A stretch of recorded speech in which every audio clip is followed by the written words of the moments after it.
I had been recording the cicadas and the backyard sounds, and was listening really carefully to them. I wanted to see what were the natural rhythms, what were the sounds that were around us. But I was playing those over and over again, the recordings of the cicadas and the birds and the water. And the rhythms of the cicadas really caught my ear. They have like a 21-second or so span of phrase. On the shaker, it goes like...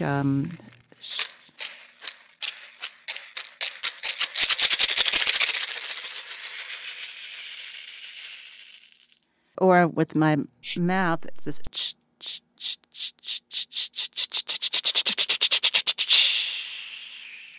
I was interested in the shape of that phrase, how it starts slowly and gets faster and builds to the crescendo, and then it has this glissando at the end. So I took that length and that kind of the energy rising and diminuendoing, getting softer, and let that be the arch of the phrasing for the first movement, which is called Call of the Cicadas.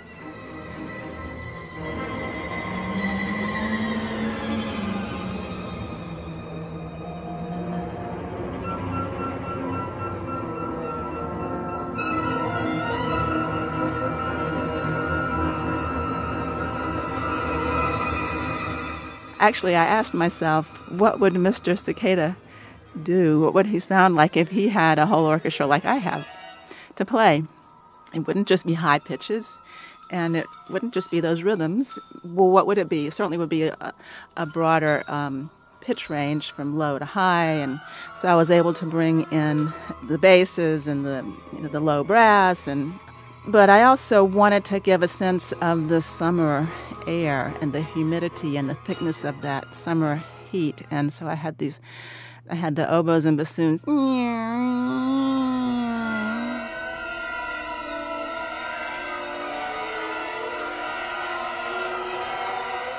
And maybe it's a mosquito, I don't know, but it's one of those insects that kind of comes out when it's really hot in the South. And I associate it with this really thick, wonderful, hot air, which I love. I'm from North Carolina, and I love the summer heat.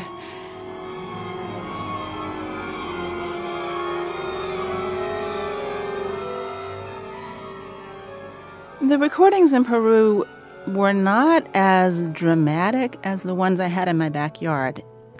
But what those recordings have is a richness of layers, so many different animals making their quiet contributions to an incredibly rich soundscape.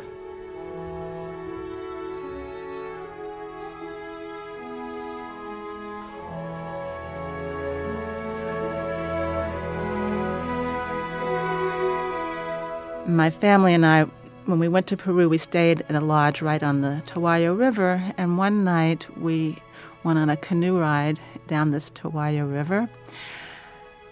And it was a night with a no moon, so all the stars were really bright, and not only the stars were twinkling in their dark background, but along the sides were the fireflies. So we had the stars twinkling and then the fireflies connecting the heavens really to the earth. And then, since we were on the river, it didn't stop at the earth because it was all reflected in the dark water below. And it was so peaceful.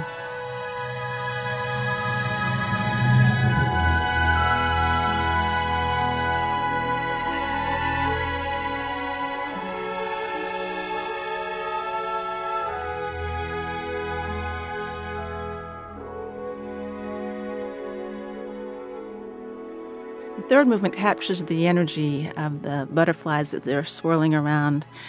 By the side of the river, there were these yellow butterflies that were in a pattern. And, of course, the sun was shining on them and lighting up the water, glistening there. And it was really kind of a sparkly sounding, but I put it in the strings and just had them move really fast and very lightly.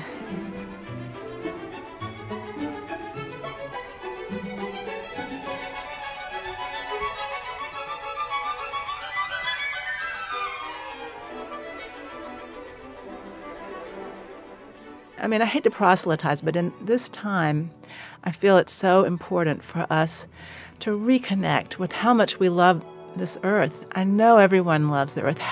Who's ever seen a child that doesn't love to play outside?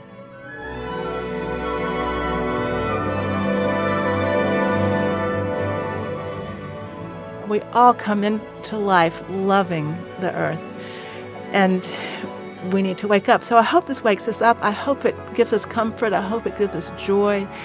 I hope it lulls us to sleep in the second movement. I hope it wakes us up with wings in the third movement. I hope the first movement just makes us want to go outside and listen to all the weird and great stuff that there is. And I hope the last movement just inspires us and carries us forward.